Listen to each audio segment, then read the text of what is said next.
ਪਟਿਆਲਾ ਦੀ ਕੇਂਦਰੀ ਜੇਲ੍ਹ ਬਣੀ ਨਵਜੋਤ ਸਿੰਘ ਸਿੱਧੂ ਦਾ ਨਵਾਂ ਠਿਕਾਣਾ। ਪਟਿਆਲਾ ਦੇ ਸੈਸ਼ਨ ਕੋਰਟ ਦੇ ਵਿੱਚ ਸਿੱਧੂ ਨੇ ਕੀਤਾ ਸੀ ਸਰੈਂਡਰ। ਰੋਡ ਰੇਜ ਮਾਮਲੇ ਦੇ ਵਿੱਚ ਸੁਪਰੀਮ ਕੋਰਟ ਨੇ ਸਿੱਧੂ ਨੂੰ ਸੁਣਾਈ ਹੈ 1 ਸਾਲ ਦੀ ਸਜ਼ਾ। ਸਰੈਂਡਰ ਕਰਨ ਤੋਂ ਪਹਿਲਾਂ ਪ੍ਰਿਯੰਕਾ ਗਾਂਧੀ ਨੇ ਨਵਜੋਤ ਸਿੰਘ ਸਿੱਧੂ ਨੂੰ ਕੀਤਾ ਫੋਨ, ਕਿਹਾ ਤੁਹਾਡੇ ਨਾਲ ਖੜੀ ਹੈ ਕਾਂਗਰਸ, ਤਕੜੇ ਹੋ ਰਹੋ। ਪ੍ਰਤਾਪ ਬਾਜਵਾ ਤੇ ਰਾਜਾ ਵੜਿੰਗ ਨੇ ਵੀ ਸਿੱਧੂ ਨਾਲ ਪ੍ਰਗਟਾਈ ਹਮਦਰਦੀ। ਨਵਜੋਤ ਸਿੱਧੂ ਤੇ ਕਾਂਗਰਸੀ ਆਗੂਆਂ ਨੇ ਵੀ ਕਿਤੇ ਵਾਰ। ਰਾਣਾ ਗੁਰਜੀਤ ਬੋਲੇ ਸਿੱਧੂ ਕਾਤਲ ਸਾਬਤ ਹੋਏ। ਰੰਧਾਵਾ ਨੇ ਬਿੱਤਾ ਸਿਰੋਂ ਲੈਣ ਦੀ ਕਹੀ ਸੀ ਗੱਲ, ਤਾਂ ਸਿੱਧੂ ਸਮਰਥਕਾਂ ਦੇ ਵੱਲੋਂ ਦੋਵੇਂ ਆਗੂਆਂ ਦੇ ਖਿਲਾਫ ਕਾਰਵਾਈ ਦੀ ਮੰਗ। ਬੈਬਲ ਕਲਾਂ ਗੋਲੀकांड ਕੇਸ ਦੇ ਵਿੱਚ ਪੰਜਾਬ ਸਰਕਾਰ ਨੇ ਹਾਈ ਕੋਰਟ ਦੇ ਵਿੱਚ ਦਾਖਲ ਕੀਤੀ ਸਟੇਟਸ ਰਿਪੋਰਟ। ਹੁਣ ਤੱਕ ਦੀ ਜਾਂਚ ਦੀ ਦਿੱਤੀ ਜਾਣਕਾਰੀ। ਕੁੰਵਰ ਵਿਜੇ ਪ੍ਰਤਾਪ ਨੇ ਵੀ ਕੇਸ ਦੇ ਵਿੱਚ ਪਾਰਟੀ ਬਣਨ ਦੇ ਲਈ ਪਾਈ ਪਟੀਸ਼ਨ। ਬੇਅਦਬੀ ਮਾਮਲਿਆਂ ਤੇ ਕੁੰਵਰ ਵਿਜੇ ਪ੍ਰਤਾਪ ਨੇ ਮੁੱਖ ਮੰਤਰੀ ਮਾਨ ਨੂੰ ਲਿਖੀ ਚਿੱਠੀ, ਕਿਹਾ ਬੈਬਲ ਕਲਾਂ ਦੇ ਅਤੇ ਕੋਟਕਪੁਰਾ ਗੋਲੀकांड ਦੇ ਵਿੱਚ ਸਹੀ ਢੰਗ ਦੇ ਨਾਲ ਨਹੀਂ ਹੋ ਰਹੀ ਪੈਰਵੀ। ਐਸਆਈਟੀ ਤੇ ਵੀ ਚੁੱਕੇ ਸਵਾਲ। ਪੰਜਾਬ ਦੇ ਵਿੱਚ 15 ਅਗਸਤ ਤੋਂ ਖੁੱਲਣਗੇ ਮੁਹੱਲਾ ਕਲੀਨਿਕ। ਮੁੱਖ ਮੰਤਰੀ ਦੇ ਵੱਲੋਂ ਸਿਹਤ ਅਧਿਕਾਰੀਆਂ ਦੇ ਨਾਲ ਕੀਤੀ ਬੈਠਕ ਦੇ ਵਿੱਚ ਹੋਇਆ ਫੈਸਲਾ, ਪਹਿਲੇ ਪੜਾਅ ਦੇ ਵਿੱਚ ਬਣਨਗੇ 75 ਮੁਹੱਲਾ ਕਲੀਨਿਕ। ਸੰਯੁਕਤ ਕਿਸਾਨ ਮੋਰਚੇ ਦੀਆਂ 16 ਜਥੇਬੰਦੀਆਂ ਦੀ ਸਰਕਾਰ ਤੋਂ ਮੰਗ, 24 ਮਈ ਤੱਕ ਸਰਕਾਰ ਗੰਨੇ ਦਾ 900 ਕਰੋੜ ਰੁਪਇਆ ਬਕਾਇਆ ਕਰੇ ਜਾਰੀ, ਨਹੀਂ ਤਾਂ 25 ਮਈ ਨੂੰ ਫਗਵਾੜਾ ਦੇ ਵਿੱਚ ਨੈਸ਼ਨਲ ਹਾਈਵੇ ਕਰਾਂਗੇ ਜਾਮ। ਆਮ ਆਦਮੀ ਪਾਰਟੀ ਦੇ ਵਿਧਾਇਕ ਵੀ ਕਰ ਰਹੇ ਝੋਨੇ ਦੀ ਸਿੱਧੀ ਬਿਜਾਈ। ਐਮਐਲਏ ਦੇਵਮਾਨ ਨੇ ਖੁਦ ਟਰੈਕਟਰ ਚਲਾ ਕੇ ਕੀਤੀ ਸ਼ੁਰੂਆਤ। ਤਾਂ ਬਸੀ ਪਠਾਣਾ ਦੇ ਵਿਧਾਇਕ ਰੁਪਿੰਦਰ ਹੈਪੀ ਨੇ ਵੀ ਬਿਜਾਈ ਕਰ ਵਾਤਾਵਰਣ ਸੰਭਾਲ ਦਾ ਦਿੱਤਾ ਸੁਨੇਹਾ। ਬਠਿੰਡਾ 'ਚ ਵਾਟਰ ਟੈਂਕ ਬਣਾਉਣ ਦੇ ਨਾਮ ਦੇ ਉੱਤੇ ਹੋ ਰਹੀ ਨਜਾਇਜ਼ ਮਾਈਨਿੰਗ, ਵੇਚਿਆ ਜਾ ਰਿਹਾ ਰੇਤਾ। ਇਲਜ਼ਾਮਾਂ ਮੁਤਾਬਕ ਮਾਈਨਿੰਗ ਅਫਸਰ ਬੋਲੇ ਸਾਡੇ ਵੱਲੋਂ ਨਹੀਂ ਦਿੱਤੀ ਗਈ ਮਨਜ਼ੂਰੀ, ਠੇਕੇਦਾਰ ਨੂੰ ਜਾਰੀ ਕਰ ਦਿੱਤਾ ਗਿਆ ਨੋਟਿਸ। ਰਾਮਪੁਰਾ ਫੂਲ ਦੇ ਵਿੱਚ ਨਸ਼ੇੜੀਆਂ ਦਾ ਕਾਰਾ। ਨਸ਼ੇ ਦੀ ਪੂਰਤੀ ਦੇ ਲਈ 66 ਕੇਵੀ ਗ੍ਰਿਡ ਦੇ ਪੋਲ ਵੇਚਣ ਦੀ ਕੀਤੀ ਕੋਸ਼ਿਸ਼, ਪਰ ਪੋਲ ਨੂੰ ਡਿਸਮੈਂਟਲ ਕਰਨ ਦੀ ਕੋਸ਼ਿਸ਼ ਦੌਰਾਨ ਡਿੱਗ ਗਿਆ ਟਾਵਰ। ਮੌਕੇ ਤੋਂ ਭੱਜੇ ਮੁਲਜ਼ਮ। ਰਾਜਪੁਰਾ ਦੇ ਵਿੱਚ ਕਿਸਾਨਾਂ ਨੇ ਵਾਹ ਦਿੱਤੀ 88 ਏਕੜ ਸੂਰਜਮੁਖੀ ਦੀ ਫਸਲ। ਖਰਾਬ ਬੀਜ ਕਰਕੇ ਹੋਇਆ ਫਸਲ ਦਾ ਨੁਕਸਾਨ। ਕਿਸਾਨਾਂ ਦੀ ਸ਼ਿਕਾਇਤ ਤੇ ਖੇਤੀਬਾੜੀ ਵਿਭਾਗ ਨੇ ਕਈ ਦੁਕਾਨਦਾਰਾਂ ਦੇ ਖਿਲਾਫ ਦਰਜ ਕਰਵਾਏ ਕੇਸ। ਕਿਸਾਨਾਂ ਨੇ ਸਰਕਾਰ ਤੋਂ ਮੰਗੀ ਮਦਦ।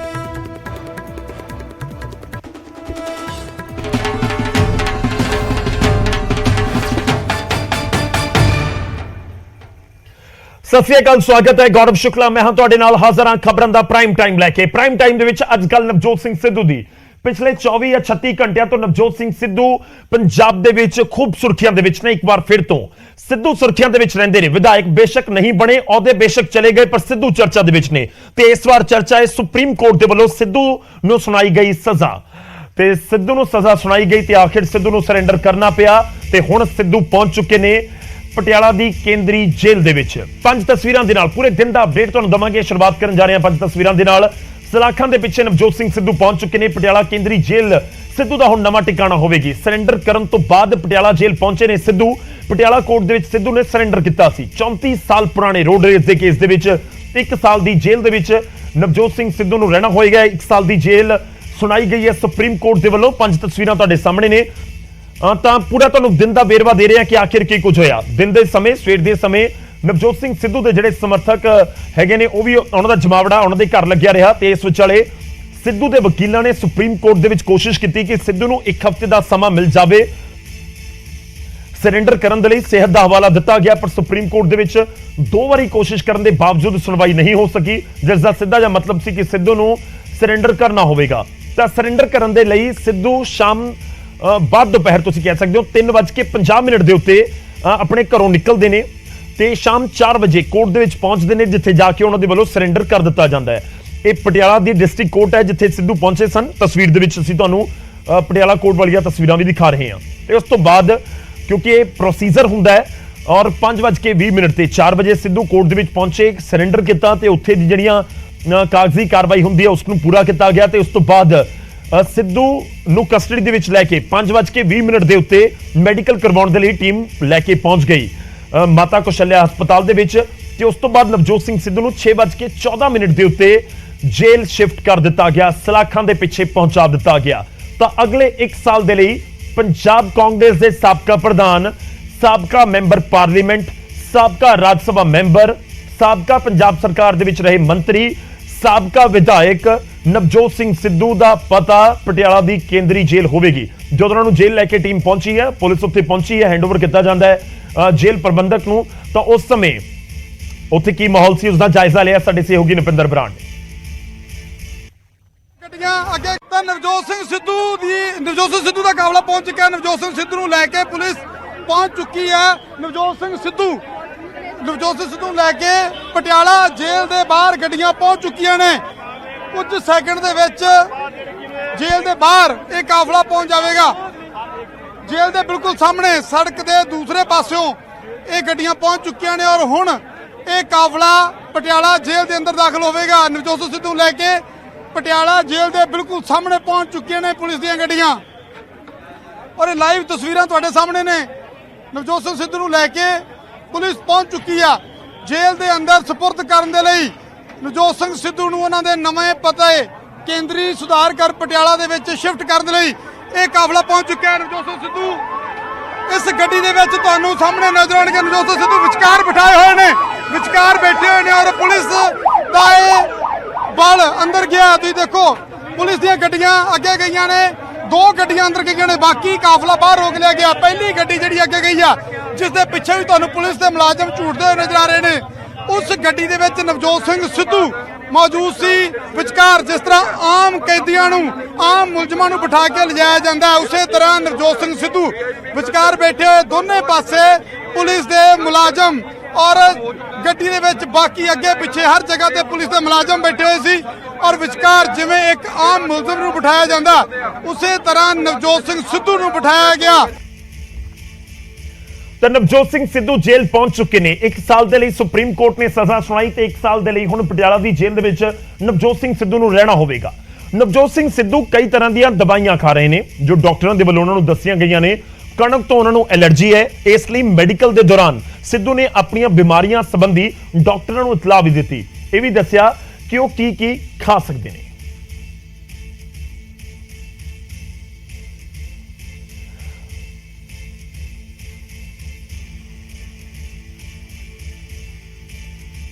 ਤਾਂ ਗ੍ਰਾਫਿਕਸ ਦੇ ਜ਼ਰੀਏ ਤੁਹਾਨੂੰ ਦੱਸਾਂਗੇ ਕਿ ਸਿੱਧੂ ਨੂੰ ਜੇਲ੍ਹ ਦੇ ਵਿੱਚ ਕੀ ਮਿਲੇਗਾ ਤੇ ਜੇਲ੍ਹ ਦੇ ਵਿੱਚ ਕੀ ਤਰੀਕੇ ਨਾਲ ਡਿਮਾਂਡ ਕੀਤੀ ਗਈ ਹੈ ਤੇ ਜੇਕਰ ਕਣਕ ਨਹੀਂ ਖਾਂਦੇ ਤਾਂ ਫਿਰ ਕੀ ਕਣਕ ਦੀ ਥਾਂ ਦੇ ਉੱਤੇ ਕੋਈ ਹੋਰ ਬਦਲ ਹੋਏਗਾ ਜੇਲ੍ਹ ਪ੍ਰਸ਼ਾਸਨ ਦੇ ਕੋਲ ਜਾਂ ਫਿਰ ਬਾਹਰੋਂ ਖਾਣਾ ਮੰਗਵਾਉਣ ਦੀ ਇਜਾਜ਼ਤ ਹੋਏਗੀ ਕਿ ਪਰਿਵਾਰ ਦੇ ਵੱਲੋਂ ਕੋਈ ਖਾਣਾ ਮੁਹੱਈਆ ਕਰਵਾ ਦਿੱਤਾ ਜਾਵੇ ਨਵਜੋਤ ਸਿੰਘ ਸਿੱਧੂ ਨੂੰ।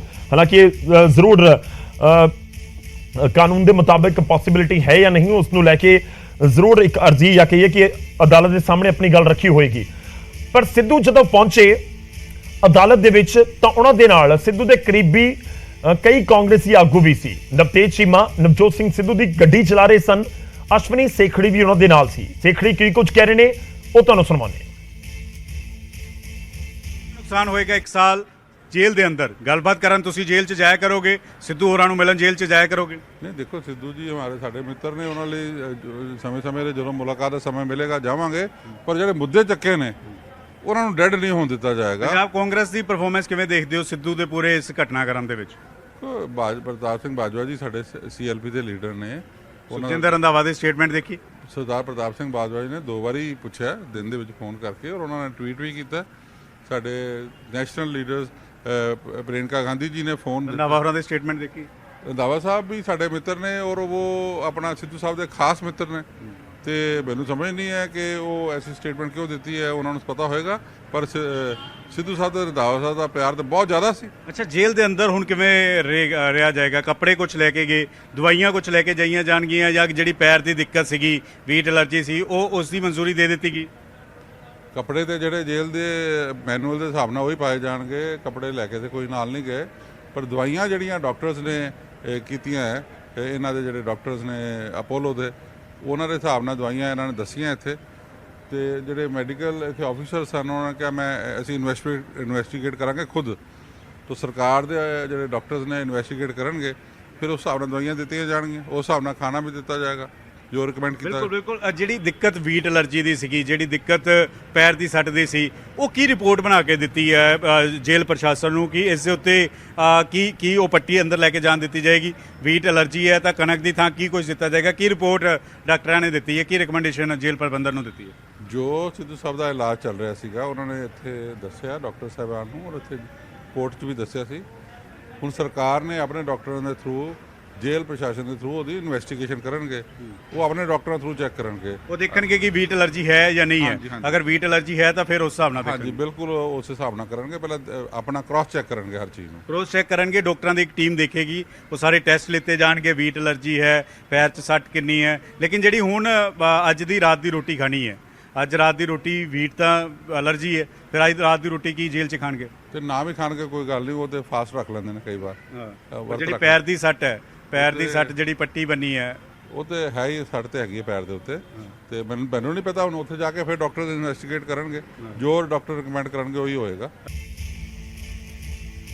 ਤਾਂ ਅਸ਼ਵਨੀ ਸੇਖੜੀ ਨਵਜੋਤ ਸਿੰਘ ਸਿੱਧੂ ਦੇ ਘਰ ਪਹੁੰਚੇ ਸਨ, ਮੁਲਾਕਾਤ ਕੀਤੀ ਤੇ ਉਸ ਤੋਂ ਬਾਅਦ ਸੇਖੜੀ ਸਿੱਧੂ ਦੇ ਨਾਲ ਨਜ਼ਰ ਆਏ ਤੇ ਇਹ ਉਹ ਆਗੂ ਨੇ ਕਾਂਗਰਸ ਦੇ ਜਿਹੜੇ ਸਿੱਧੂ ਦੇ ਨਾਲ ਪਿਛਲੇ ਕੁਝ ਸਮੇਂ ਦੇ ਵਿੱਚ ਖੂਬ ਮੋਢੇ ਨਾਲ ਮੋਢਾ ਜੋੜ ਕੇ ਖੜੇ ਨਜ਼ਰ ਆਉਂਦੇ ਰਹੇ ਨੇ। ਇਲੈਕਸ਼ਨ ਹੋਵੇ, ਇਲੈਕਸ਼ਨ ਤੋਂ ਬਾਅਦ ਵਾਲਾ ਸਮਾਂ ਵੀ ਹੋਵੇ, ਪਰ ਇਸ ਸਭ ਦੇ ਵਿਚਾਲੇ ਸਿੱਧੂ ਜੇਲ੍ਹ ਪਹੁੰਚ ਚੁੱਕੇ ਨੇ ਤੇ ਜੇਲ੍ਹ ਦੇ ਅੰਦਰ ਹੁਣ ਕੀ ਕੁਝ ਹੋਏਗਾ ਉਹ ਵੀ ਤੁਹਾਨੂੰ ਦੱਸਦੇ ਹਾਂ ਕਿ ਜੇਲ੍ਹ ਦੇ ਅੰਦਰ ਸਿੱਧੂ ਨੂੰ ਕੀ ਕੁਝ ਉੱਥੇ ਮਿਲੇਗਾ। ਤਾਂ ਅਸੀਂ ਤੁਹਾਨੂੰ ਉਹ ਦੱਸ ਰਹੇ ਹਾਂ ਕਿ ਜੇਲ੍ਹ ਦੇ ਅੰਦਰ ਕੀ ਕੁਝ ਮਿਲੇਗਾ। ਕੁੜਤਾ ਪਜਾਮਾ ਮਿਲੇਗਾ, 4 ਕੁੜਤੇ ਪਜਾਮੇ ਮਿਲਣਗੇ, ਬੈੱਡ ਦੀਆਂ ਚਾਦਰਾਂ 2 ਮਿਲਣਗੀਆਂ, 2 ਤੌਲੀਏ ਵੀ ਦਿੱਤੇ ਜਾਣਗੇ। ਇੱਕ ਆਮ ਤੌਰ ਤੇ ਜੋ ਕੈਦੀ ਨੂੰ ਸਮਾਨ ਮੁਹੱਈਆ ਕਰਵਾਇਆ ਜਾਂਦਾ ਹੈ ਉਹ ਅਸੀਂ ਤੁਹਾਨੂੰ ਦੱਸਦੇ ਹਾਂ ਕਿ ਉਹ ਨਵਜੋਤ ਸਿੰਘ ਸਿੱਧੂ ਨੂੰ ਵੀ ਮੁਹੱਈਆ ਲਾਜ਼ਮੀ ਤੌਰ ਤੇ ਕਰਵਾਇਆ ਜਾਵੇਗਾ। ਉੱਪਰ ਲੈਣ ਦੇ ਲਈ ਚਾਦਰਾਂ ਰਾਤ ਨੂੰ ਸੌਣ ਵੇਲੇ, ਤੇ ਉਸ ਤੋਂ ਬਾਅਦ ਅੰਡਰਗਾਰਮੈਂਟਸ ਦਿੱਤੇ ਜਾਣਗੇ। ਸਰਾਣਾ ਇੱਕੋ ਮਿਲੇਗਾ, 2 ਕਵਰ ਉਸਦੇ ਹੋਣਗੇ, ਬੂਟਾਂ ਦੀ ਜੋੜੀ ਮਿਲੇਗੀ, ਕੰਬਲ ਮਿਲੇਗਾ। ਉਸ ਤੋਂ ਬਾਅਦ ਉੱਥੇ ਪੜਨ ਦੇ ਲਈ ਇੱਕ ਟੇਬਲ ਮਿਲੇਗਾ ਉਹਨਾਂ ਨੂੰ, ਇੱਕ ਕੁਰਸੀ ਤੇ ਟੇਬਲ ਲੱਕੜੀ ਵਾਲਾ ਵੀ ਮਿਲੇਗਾ। ਲਿਖਣ ਦੇ ਲਈ ਇੱਕ ਟੇਬਲ ਵੀ ਉੱਥੇ ਮਿਲੇਗਾ। ਉਸ ਤੋਂ ਬਾਅਦ ਇੱਕ ਮੰਜਾ, ਚਾਰਪਾਈ ਤੁਸੀਂ ਕਹਿ ਸਕਦੇ ਹੋ ਜਿਸ ਦੇ ਉੱਤੇ ਸਿੱਧੂ ਸੌਣਗੇ ਜੇਲ੍ਹ ਦੇ ਅੰਦਰ, ਉਹ ਵੀ ਉਹਨਾਂ ਨੂੰ ਮਿਲੇਗਾ। ਇੱਕ ਅਲਮਾਰੀ ਮਿਲੇਗੀ ਜਿਸ ਦੇ ਵਿੱਚ ਸਿੱਧੂ ਆਪਣਾ ਸਮਾਨ ਜੋ ਜੇਲ੍ਹ ਦੇ ਵੱਲੋਂ ਉੱਥੇ ਮੁਹੱਈਆ ਕਰਵਾਇਆ ਜਾਂਦਾ, ਜੋ ਮੈਂ ਜ਼ਿਕਰ ਕਰ ਰਿਹਾ ਕਿ ਕੁੜਤੇ ਪਜਾਮੇ, ਤੌਲੀਏ, ਚਾਦਰਾਂ, ਉਹ ਸਭ ਅਲਮਾਰੀ ਦੇ ਵਿੱਚ ਰੱਖ ਸਕਣਗੇ। ਤੇ ਸਰਦੀਆਂ ਦੇ ਵਿੱਚ ਵੀ ਜਿਹੜੇ ਕੱਪੜੇ ਮਿਲਦੇ ਨੇ ਉਹ ਵੀ ਤੁਹਾਨੂੰ ਦੱਸਦੇ ਹਾਂ। ਇੱਕ ਸਵੈਟਰ ਮਿਲੇਗਾ, ਇੱਕ ਪਸ਼ਮ ਦਾ ਵੀ ਸਵੈਟਰ ਮਿਲੇਗਾ। ਕੁੜਤਾ ਪਜਾਮਾ ਤਾਂ ਤੁਹਾਨੂੰ ਦੱਸਿਆ ਹੀ ਹੈ। ਤਾਂ ਸਰਦੀਆਂ ਦੇ, ਕਿਉਂਕਿ ਸਰਦੀਆਂ ਦੇ ਵਿੱਚ ਜਾ ਕੇ ਇੱਕ ਠੰਡ ਵਾਲੀ ਚੁਣੌਤੀ ਹੁੰਦੀ ਹੈ, ਤਾਂ ਉੱਥੇ ਵੀ ਅਲੱਗ ਕੱਪੜੇ ਮਿਲਣਗੇ। ਤਾਂ ਜੇਲ੍ਹ ਦੇ ਵਿੱਚ ਸਿੱਧੂ ਨੂੰ ਕੀ ਮਿਲੇਗਾ ਉਹ ਅਸੀਂ ਇੱਕ ਕਰਕੇ ਤੁਹਾਨੂੰ ਦੱਸਦੇ ਹਾਂ। ਤੇ ਉਸ ਤੋਂ ਬਾਅਦ ਕਿਹੋ ਜਿਹਾ ਰਹੇਗਾ ਸਿੱਧੂ ਦਾ ਦਿਨ? ਸਵੇਰੇ 5:30 ਵਜੇ ਕੈਦੀਆਂ ਦੇ ਉੱਠਣ ਦਾ ਸਮਾਂ, ਸਿੱਧੂ ਨੂੰ ਉੱਠਣਾ ਹੋਏਗਾ ਸਵੇਰੇ 5:30 ਵਜੇ, ਬਾਕੀ ਕੈਦੀਆਂ ਦੀ ਤਰ੍ਹਾਂ ਹੀ। ਉਹ ਕੋਈ ਇਹ ਨਹੀਂ ਹੈ ਕਿ ਕੋਈ VIP ਹੈ ਤਾਂ ਉਸ ਦੇ ਲਈ ਕੋਈ ਵੱਖਰਾ ਸਮਾਂ ਹੋਏਗਾ। ਤੇ ਉਸ ਤੋਂ ਬਾਅਦ ਸਵੇਰੇ 7 ਵਜੇ ਸਾਰੇ ਕੈਦੀਆਂ ਨੂੰ ਚਾਹ ਮਿਲਦੀ ਹੈ, ਬਿਸਕੁਟ ਜਾਂ ਕਾਲੇ ਛੋਲੇ ਮਿਲਦੇ ਨੇ ਖਾਣ ਨੂੰ, ਉਹ ਸਿੱਧੂ ਨੂੰ ਵੀ ਮਿਲਣਗੇ ਬਾਕੀ ਕੈਦੀਆਂ ਦੀ ਹੀ ਤਰ੍ਹਾਂ। ਉਸ ਤੋਂ ਬਾਅਦ ਸਵੇਰੇ 8:30 ਵਜੇ ਤੁਹਾਨੂੰ ਜੇਲ੍ਹ ਦਾ ਪੂਰਾ ਟਾਈਮਿੰਗ ਦੱਸ ਰਹੇ ਹਾਂ। 8:30 ਵਜੇ ਨਾਸ਼ਤੇ ਦੇ ਵਿੱਚ 6 ਰੋਟੀਆਂ ਤੇ ਦਾਲ ਜਾਂ ਸਬਜ਼ੀ ਇੱਕ ਮਿਲੇਗੀ। ਨਾਸ਼ਤੇ ਤੋਂ ਬਾਅਦ ਕੰਮ ਦੇ ਉੱਤੇ ਜਾਣਾ ਹੋਏਗਾ, ਕਿਉਂਕਿ ਕੈਦੇ ਬਾ ਮੁਸ਼ੱਕਤ ਹੈ, ਇਸ ਕਰਕੇ ਨਵਜੋਤ ਸਿੰਘ ਸਿੱਧੂ ਨੂੰ ਜੇਲ੍ਹ ਦੇ ਅੰਦਰ ਕੰਮ ਕਰਨਾ ਹੋਏਗਾ। ਸ਼ਾਮ ਨੂੰ 5:30 ਵਜੇ ਕੰਮ ਖਤਮ ਕਰਨਾ ਹੈ, ਕਰੀਬ 8-8.5 ਘੰਟੇ ਕੰਮ ਦੇ ਉੱਤੇ ਰਹਿਣਗੇ। ਤੇ ਉਸ ਤੋਂ ਬਾਅਦ 6 ਵਜੇ ਰਾਤ ਦੇ ਖਾਣੇ ਦਾ ਸਮਾਂ ਹੋ ਜਾਂਦਾ ਹੈ। 6 ਰੋਟੀਆਂ, ਦਾਲ ਜਾਂ ਸਬਜ਼ੀ ਦੁਬਾਰਾ ਸ਼ਾਮ ਨੂੰ ਮਿਲੇਗੀ। ਸ਼ਾਮ 6 ਵਜੇ ਦਾ ਅਸੀਂ ਜ਼ਿਕਰ ਕਰ ਰਹੇ ਹਾਂ। ਤੇ ਉਸ ਤੋਂ ਬਾਅਦ 7 ਵਜੇ ਬੈਰਕ ਦੇ ਵਿੱਚ ਵਾਪਸ ਜਾਣ ਦਾ ਕੈਦੀਆਂ ਦਾ ਸਮਾਂ ਹੁੰਦਾ ਹੈ, ਯਾਨੀ ਕਿ 7 ਵਜੇ ਵਾਪਸ ਉਹਨਾਂ ਨੂੰ ਆਪਣੀ ਬੈਰਕ ਦੇ ਵਿੱਚ ਜਾਣਾ ਹੋਏਗਾ। ਇਸੇ ਤੁਹਾਨੂੰ ਜੇਲ੍ਹ ਦੇ ਅੰਦਰ ਇੱਕ ਜਿਹੜੇ ਆਮ ਕੈਦੀ ਪਹੁੰਚਦੇ ਨੇ ਉਹ ਤੁਹਾਨੂੰ ਦੱਸਦੇ ਹਾਂ ਕਿ ਉਹਨਾਂ ਦੇ ਲਈ ਅੰਦਰ ਕੀ ਕੁਝ ਨਿਯਮ ਹੁੰਦੇ ਨੇ, ਉਹ ਸਾਰੇ ਤੁਹਾਡੇ ਸਾਹਮਣੇ ਅਸੀਂ ਰੱਖੇ ਨੇ। ਹੁਣ ਉਸ ਤੋਂ ਬਾਅਦ ਅੱਗੇ ਵਧਦੇ ਹਾਂ। ਤਾਂ ਕੈਦੇ ਬਾ ਮੁਸ਼ੱਕਤ ਦੇ ਵਿੱਚ ਮਿਹਨਤਾਨਾ ਵੀ ਮਿਲਦਾ ਹੈ। ਕੈਦੀਆਂ ਨੂੰ 3 ਮਹੀਨੇ ਟ੍ਰੇਨਿੰਗ ਦਿੱਤੀ ਜਾਂਦੀ ਹੈ, ਜਿਹੜਾ ਉਹਨਾਂ ਨੂੰ ਉੱਥੇ ਕੰਮ ਕਰਵਾਇਆ ਜਾਂਦਾ ਹੈ, ਕਿਉਂਕਿ ਕੋਈ ਕਾਰਪੈਂਟਰ ਦਾ ਕੰਮ ਕਰਦਾ, ਕੋਈ ਇਲੈਕਟ੍ਰੀਸ਼ੀਅਨ ਦਾ ਕੰਮ ਕਰਦਾ ਹੈ, ਕੋਈ ਅੰਦਰ ਟੇਬਲ ਬਣਾ ਰਿਹਾ, ਕੁਰਸੀਆਂ ਬਣਾ ਰਿਹਾ, ਇਸ ਤਰੀਕੇ ਨਾਲ ਕੋਈ ਕੰਮ ਹੁੰਦਾ, ਜਾਂ ਅੰਦਰ ਕੋਈ ਹੋਰ ਸਮਾਨ ਬਣ ਰਿਹਾ, ਤਾਂ ਉਹ ਸਿਖਾਇਆ ਜਾਂਦਾ ਹੈ। ਟ੍ਰੇਨਿੰਗ ਦੌਰਾਨ ਕੋਈ ਮਿਹਨਤਾਨਾ ਨਹੀਂ ਦਿੱਤਾ ਜਾਂਦਾ, ਪਰ ਜਦੋਂ ਟ੍ਰੇਨਿੰਗ ਖਤਮ ਹੋ ਜਾਂਦੀ ਹੈ ਤੇ ਸਿੱਧੇ ਤੌਰ ਦੇ ਉੱਤੇ ਜਿਹੜਾ ਕੈਦੀ ਹੁੰਦਾ ਉਹ ਕੰਮ ਸ਼ੁਰੂ ਕਰ ਦਿੰਦਾ, ਤਾਂ ਫਿਰ ਉਸ ਨੂੰ ਮਿਹਨਤਾਨਾ ਮਿਲਦਾ ਹੈ। ਇਹ ਮਿਹਨਤਾਨਾ ਯਾਨੀ ਕਿ ਦਿਹਾੜੀ 30 ਰੁਪਏ ਤੋਂ ਲੈ ਕੇ 90 ਰੁਪਏ ਤੱਕ ਮਿਲਦੀ ਹੈ। ਔਰ ਨਵਜੋਤ ਸਿੰਘ ਸਿੱਧੂ ਨੂੰ ਕੈਦੇ ਬਾਬ ਮੁਸ਼ੱਕਤ ਹੈ, ਕੰਮ ਕਰਨਾ ਹੋਏਗਾ ਤੇ ਉਹਨਾਂ ਨੂੰ ਵੀ ਇਸ ਤਰੀਕੇ ਨਾਲ ਦਿਹਾੜੀ ਮਿਲੇਗੀ। ਇੱਕ ਦਿਨ ਦੇ ਵਿੱਚ 8 ਘੰਟੇ ਤੱਕ ਕੰਮ ਕਰਨਾ ਹੁੰਦਾ ਹੈ ਇੱਕ ਕੈਦੀ ਨੂੰ, ਤਾਂ ਉਹ ਨਵਜੋਤ ਸਿੰਘ ਸਿੱਧੂ ਦੇ ਉੱਤੇ ਵੀ ਇੰਪਲੀਮੈਂਟ ਹੋਵੇਗਾ। ਤੇ ਉਸ ਤੋਂ ਬਾਅਦ ਮਿਹਨਤਾਨੇ ਦਾ 25% ਜੇਲ੍ਹ ਕਰੰਸੀ ਦੇ ਤੌਰ ਦੇ ਉੱਤੇ ਮਿਲਦਾ ਹੈ। ਜੇਲ੍ਹ ਕਰੰਸੀ ਅੰਦਰ ਹੁੰਦੀ ਹੈ, ਉਹ ਮਿਹਨਤਾਨੇ ਦੇ ਤੌਰ ਦੇ ਉੱਤੇ ਮਿਲਦੀ ਹੈ। ਤੇ ਉਸ ਤੋਂ ਬਾਅਦ ਜਿਹੜਾ 75% ਹਿੱਸਾ ਹੁੰਦਾ ਹੈ, ਕੈਦੀ ਦੇ ਨਾਮ ਦਾ ਇੱਕ ਬਚਤ ਖਾਤਾ ਖੋਲ ਦਿੱਤਾ ਜਾਂਦਾ ਹੈ, ਤੇ ਉਹ ਬਾਕੀ 75% ਜੇ 100 ਰੁਪਇਆ ਮਿਲਿਆ ਜਾਂ ਫਿਰ ਇੱਕ ਮਹੀਨੇ ਦੇ ਵਿੱਚ ਜਾਂ ਇੱਕ ਹਫ਼ਤੇ ਦੇ ਵਿੱਚ 1000 ਮਿਲਿਆ, ਤਾਂ ਫਿਰ ਉਸ ਤੋਂ ਬਾਅਦ ਤੁਹਾਨੂੰ ਦੱਸ ਦਈਏ ਕਿ ਉਸ ਦਾ 25% ਯਾਨੀ 250 ਜੇਲ੍ਹ ਕਰੰਸੀ ਦੇ ਤੌਰ ਦੇ ਉੱਤੇ ਕੈਦੀ ਨੂੰ ਮਿਲੇਗਾ ਤੇ ਬਾਕੀ ਦਾ ਜਿਹੜਾ 750 ਰੁਪਇਆ ਜੇ 1000 ਟੋਟਲ ਆਪਾਂ ਮੰਨ ਲਈਏ ਕਿ ਅਮਾਉਂਟ ਮਿਲਦੀ ਹੈ ਤਾਂ 75% ਬਾਕੀ ਉਹਨਾਂ ਦੇ ਬਚਤ ਖਾਤੇ ਦੇ ਵਿੱਚ ਜਮ੍ਹਾਂ ਹੋਏਗਾ। ਤਾਂ ਇਹ ਸਿੱਧੂ ਨੂੰ ਸਭ ਕੁਝ ਬਾਕੀ ਕੈਦੀਆਂ ਦੀ ਤਰ੍ਹਾਂ ਹੀ ਦੇਖਣਾ ਹੋਏਗਾ ਜਾਂ ਕਰਨਾ ਹੋਏਗਾ। ਖੈਰ ਸਿੱਧੂ ਜੇਲ੍ਹ ਪਹੁੰਚ ਚੁੱਕੇ ਨੇ, ਸਰੈਂਡਰ ਕਰ ਦਿੱਤਾ ਹੈ ਤੇ ਪਟਿਆਲਾ ਦੀ ਜੇਲ੍ਹ ਦੇ ਵਿੱਚ ਉਹਨਾਂ ਨੂੰ ਰਹਿਣਾ ਹੋਏਗਾ।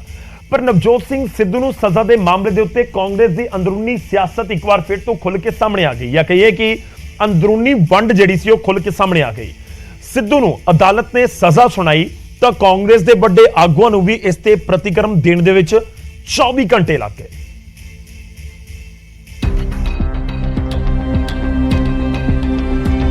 ਕਾਂਗਰਸ ਆਗੂ ਨਵਜੋਤ ਸਿੰਘ ਸਿੱਧੂ ਨੂੰ ਸੁਪਰੀਮ ਕੋਰਟ ਨੇ ਸਜ਼ਾ ਸੁਣਾਈ ਤਾਂ ਕਾਂਗਰਸ ਆਗੂਆਂ ਦੀ ਇਸ ਤੇ ਪ੍ਰਤੀਕਿਰਿਆ ਦਾ ਇੰਤਜ਼ਾਰ ਸੀ। ਹਾਲਾਂਕਿ ਵੱਡੇ ਚਿਹਰਿਆਂ ਦੀ ਗੱਲ ਕਰੀ ਤਾਂ ਪੰਜਾਬ ਕਾਂਗਰਸ ਦੇ ਪ੍ਰਧਾਨ ਰਾਜਾ ਵੜਿੰਗ ਅਤੇ ਵਿਧਾਨ ਸਭਾ ਵਿੱਚ ਵਿਰੋਧੀ ਧਿਰ ਦੇ ਆਗੂ ਪ੍ਰਤਾਪ ਬਾਜਵਾ ਨੂੰ ਵੀ ਇਸ ਮਾਮਲੇ ਵਿੱਚ ਪ੍ਰਤੀਕਿਰਿਆ ਦੇਣ ਦੇ ਵਿੱਚ ਵਕਤ ਲੱਗਿਆ। ਦੋਵਾਂ ਨੇ ਟਵਿੱਟਰ ਤੇ ਹੀ ਸਿੱਧੂ ਦੇ ਨਾਲ ਖੜੇ ਹੋਣ ਦਾ ਦਾਅਵਾ ਕਰ ਦਿੱਤਾ। ਉਧਰ ਸ਼ਾਮ ਹੁੰਦਿਆਂ ਖਬਰ ਇਹ ਵੀ ਸਾਹਮਣੇ ਆ ਗਈ ਕਿ ਪ੍ਰਿਯੰਕਾ ਗਾਂਧੀ ਨੇ ਵੀ ਸਿੱਧੂ ਨੂੰ ਫੋਨ ਕਰਕੇ ਕਾਂਗਰਸ ਤੇ ਉਹਨਾਂ ਦੇ ਨਾਲ ਖੜੇ ਹੋਣ ਦਾ ਦਾਅਵਾ ਕੀਤਾ ਹੈ। तो अफसोस है कि ऐसा किसी भी व्यक्ति नाल नहीं होना चाहिए और नवजोत सिंह सिद्धू नाल परमात्मा करदा कि नहीं होना चाहिए सी जो भी होया। मैनू इस ते खेद भी है, मैनू इस ते अफसोस भी है। ਵੀਰਵਾਰ ਨੂੰ ਆਏ ਫੈਸਲੇ ਤੋਂ ਬਾਅਦ ਸ਼ੁੱਕਰਵਾਰ ਦੀ ਸਵੇਰ ਤੱਕ ਪਟਿਆਲਾ ਸਥਿਤ ਨਵਜੋਤ ਸਿੰਘ ਸਿੱਧੂ ਦੇ ਘਰ ਵੀ ਕਿਸੇ ਤਰੀਕੇ ਦੀ ਖਾਸ ਗਹਿਮਾ-ਗਹਿਮੀ ਵੇਖਣ ਨੂੰ ਨਹੀਂ ਸੀ ਮਿਲੀ। ਪਰ ਹੌਲੀ-ਹੌਲੀ ਸਿਆਸੀ ਆਗੂ ਇੱਥੇ ਪਹੁੰਚਣੇ ਸ਼ੁਰੂ ਹੋ ਗਏ ਤੇ ਨਾਲ ਹੀ ਸਿੱਧੂ ਦੇ ਨਾਲ ਖੜੇ ਹੋਣ ਦੇ ਦਾਅਵੇ ਵੀ ਕੀਤੇ ਜਾਣ ਲੱਗੇ। देखिए मैं तो आया हूँ इसलिए कि सिद्धू साहब ने कांग्रेस पार्टी का काम किया है और आज पंजाब के इशू के उत्ते चाहे वो नौजवान बच्चों का इशू है, चाहे किसानों का इशू है, चाहे ड्रग्स का इशू है या बिजली का इशू है, पंजाब के इशू से सिद्धू साहब ਜਿਹੜੇ ਆ ਕੰਮ ਕਰ ਰਹੇ ਸੀ ਉਹਨਾਂ ਨੇ ਕੋਰਟ ਤੇ ਜਿਹੜਾ ਉਹਦਾ ਕਾਨੂੰਨ ਦੀ ਪਾਲਣਾ ਕਰਨੀ ਹੈ ਔਰ ਹੁਣ ਜਾ ਕੇ ਗੱਲ ਕਰਦੇ ਆ। ਸਜ਼ਾ ਹੀ ਹੋਈ ਸਾਲ ਦੀ, ਕੋਈ ਸਿੱਧੂ ਮਰ ਨਹੀਂ ਗਿਆ। ਇਹ ਤੇ ਇਦਾਂ ਗੱਲਾਂ ਕਈ ਲੋਕ ਖੁਸ਼ ਹੋ ਰਹੇ ਵੀ ਪਤਾ ਨਹੀਂ ਸਿੱਧੂ ਮਰ ਗਿਆ, ਸਾਲ ਦੀ ਸਜ਼ਾ, ਸਾਲ ਕੱਟ ਕੇ ਆ ਜਾਊ ਬਾਹਰ। ਉਹ ਕਿਹੜਾ ਕੋਈ ਨਸ਼ੇ ਦੇ ਕੇਸ 'ਚ ਚੱਲਾ ਅੰਦਰ। ਇਹ ਤੇ ਬਾਦਲ ਸਾਹਿਬ ਵੀ ਬਹੁਤ ਵਾਰੀ ਗਏ, ਉਹ ਤਾਂ ਕੱਲ ਹੀ ਤਿਆਰ ਸੀ ਕਰਨ ਲਈ। ਪਰ ਕਾਂਗਰਸ ਦੇ ਸਾਰੇ ਹੀ ਆਗੂ ਸਿੱਧੂ ਦੇ ਨਾਲ ਖੜੇ ਸਨ, ਅਜਿਹਾ ਵੀ ਨਹੀਂ ਸੀ। ਰਾਣਾ ਗੁਰਜੀਤ ਨੇ ਸਿੱਧੇ ਕਹਿ ਦਿੱਤਾ ਕਿ ਸਜ਼ਾ 1 ਦਿਨ ਦੀ ਹੋਵੇ ਜਾਂ 100 ਦਿਨ ਦੀ ਬਰਾਬਰ ਹੁੰਦੀ ਹੈ। ਤਾਂ ਸੁਖਜਿੰਦਰ ਰੰਧਾਵਾ ਨੇ ਤਾਂ ਬਿਪਤਾ ਗਲੋਂ ਲਾਣ ਦਾ ਦਾਅਵਾ ਹੀ ਕਰ ਦਿੱਤਾ। ਚਲੋ ਪਰਮਾਤਮਾ ਨੇ ਕਾਂਗਰਸ ਦੀ ਸੁਣ ਲਈ, ਕਿਉਂਕਿ ਹਾਈ ਕਮਾਂਡ ਦੇ ਵਿੱਚ ਜਾਨ ਹੈ ਨਹੀਂ ਪਾਰਟੀ ਚੋਂ ਕੱਢਣ ਦੀ। ਆ ਗਿਆ, ਮੈਂ ਤੇ ਸੁਪਰੀਮ ਕੋਰਟ ਦਾ ਧੰਨਵਾਦ ਕਰਦਾ ਕਿ ਸਾਡੇ ਕੋਲ ਬਿਪਤਾ ਲਾ ਦਿੱਤੀ ਹੈ। ਸਿੱਧੂ ਸਾਹਿਬ ਕਾਤਲ ਸਾਬਤ ਹੋ ਗਏ ਆ। ਸਜ਼ਾ 100 ਦਿਨ ਦੀ ਜਾਂ 1 ਦਿਨ ਦੀ ਬਰਾਬਰ ਹੈ। ਦੋਸ਼ੀ ਠਹਿਰਾਏ ਗਏ ਆ। ਮੈਂ ਤਾਂ ਸਿੱਧੂ ਸਾਹਿਬ ਨੂੰ ਇੱਕੋ ਬੇਨਤੀ ਕਰਨਾ ਚਾਹੁੰਦਾ ਕਿ ਸਿੱਧੂ ਸਾਹਿਬ, ਅਸੀਂ ਉਹ ਲੋਕ ਨਹੀਂ ਕਿ ਜਿਹੜਾ ਡਿੱਗੇ ਦੇ ਉੱਤੇ ਠੁੱਡੇ ਮਾਰੀਏ। ਜੇ ਕਿਤੇ ਕੋਈ ਹੋਰ ਹੁੰਦਾ, ਤੁਸੀਂ ਜਿੱਦਾਂ 147 ਚੱਲਦੀ ਹੈ ਇੱਦਾਂ ਤੁਹਾਡੀ ਜੀਭ ਚੱਲਦੀ ਆ, ਤੁਸੀਂ ਰੁਕਣਾ ਹੀ ਨਹੀਂ ਸੀ। ਆਪਣੀ ਹੀ ਪਾਰਟੀ ਦੇ ਆਗੂਆਂ ਦੀ ਇਹ ਬਿਆਨਬਾਜ਼ੀ ਹਾਲਾਂਕਿ ਨਵਤੇਜ ਚੀਮਾ ਨੂੰ ਸਵੀਕਾਰ ਨਹੀਂ ਹੋਈ ਅਤੇ ਉਹਨਾਂ ਮੰਗ ਕੀਤੀ ਕਿ ਪਾਰਟੀ ਹਾਈਕਮਾਨ ਅਜਿਹੇ ਬਿਆਨ ਦੇਣ ਵਾਲੇ ਆਗੂਆਂ ਤੇ ਅਨੁਸ਼ਾਸਨੀ ਕਾਰਵਾਈ ਕਰੇ। ਕੁੱਲ ਮਿਲਾ ਕੇ ਵੇਖਿਆ ਜਾਵੇ ਤਾਂ ਸਿੱਧੂ ਦੇ ਪੱਖ ਅਤੇ ਵਿਰੋਧ ਦੇ ਵਿੱਚ ਖੜੇ ਹੋਣ ਵਾਲੇ ਆਗੂਆਂ ਦੀ ਗਿਣਤੀ ਕਾਂਗਰਸ ਵਿੱਚ ਹੀ ਇੰਨੀ ਹੈ ਕਿ ਵਿਰੋਧੀ ਸਿਆਸੀ ਧਿਰਾਂ ਦਾ ਇਸ ਮਾਮਲੇ ਤੇ ਕੋਈ ਵੀ ਪ੍ਰਤੀਕਰਮ ਬਹੁਤੀ ਥਾਂ ਨਹੀਂ ਲੈ ਪਾ ਰਿਹਾ। ਪਰ ਕੀ ਕਾਂਗਰਸ ਹਾਈਕਮਾਨ ਇਸ ਸਾਰੀ ਤਸਵੀਰ ਨੂੰ ਵੇਖ ਰਹੀ ਹੈ? ਸਵਾਲ ਬਰਕਰਾਰ ਹੈ। ਪਟਿਆਲਾ ਤੋਂ ਨਪਿੰਦਰ ਬਰਾੜ ਦੇ ਨਾਲ ਪੰਕਜ ਕਪਾਹੀ ਦੀ ਰਿਪੋਰਟ, ਨਿਊਜ਼ 18 ਪੰਜਾਬ। ਤਾਂ ਸਿੱਧੂ ਦੇ ਉੱਤੇ ਕਾਂਗਰਸ ਦੇ ਅੰਦਰ ਹੀ ਵੱਖ-ਵੱਖ ਪ੍ਰਤੀਕਰਮ ਤਾਂ ਜ਼ਰੂਰ ਨਜ਼ਰ ਆ ਰਹੇ ਨੇ। ਪਰ ਨਵਜੋਤ ਸਿੰਘ ਸਿੱਧੂ ਨੂੰ 1 ਸਾਲ ਦੀ ਜੇਲ੍ਹ ਹੋਣ ਤੋਂ ਬਾਅਦ ਸਿੱਧੂ ਦੀ ਬੇਟੀ ਰਾਬੀਆ ਸਿੱਧੂ ਨੇ ਸੋਸ਼ਲ ਮੀਡੀਆ ਦੇ ਉੱਤੇ ਪੋਸਟ ਪਾ ਕੇ ਕਿਹਾ ਕਿ ਕੋਈ ਵੀ ਇਮਾਨਦਾਰ ਤੇ ਬੇਕਸੂਰ ਬੰਦੇ ਨੂੰ ਜ਼ਿਆਦਾ ਦੇਰ ਤੱਕ ਅੰਦਰ ਨਹੀਂ ਰੱਖ ਸਕਦਾ। ਤਾਂ ਆਪਣੇ ਫਾਦਰ ਦੇ ਲਈ ਇਸ ਪੋਸਟ ਨੂੰ ਲਾਜ਼ਮੀ ਤੌਰ ਤੇ ਦੇਖਿਆ ਜਾ ਰਿਹਾ ਹੈ ਔਰ ਰਾਬੀਆ ਸਿੱਧੂ ਦੇ ਵੱਲੋਂ ਇਹ ਫੇਸਬੁੱਕ ਪੋਸਟ, ਇਹ ਸੋਸ਼ਲ ਮੀਡੀਆ ਦੇ ਉੱਤੇ ਪੋਸਟ ਪਾਈ ਗਈ ਹੈ।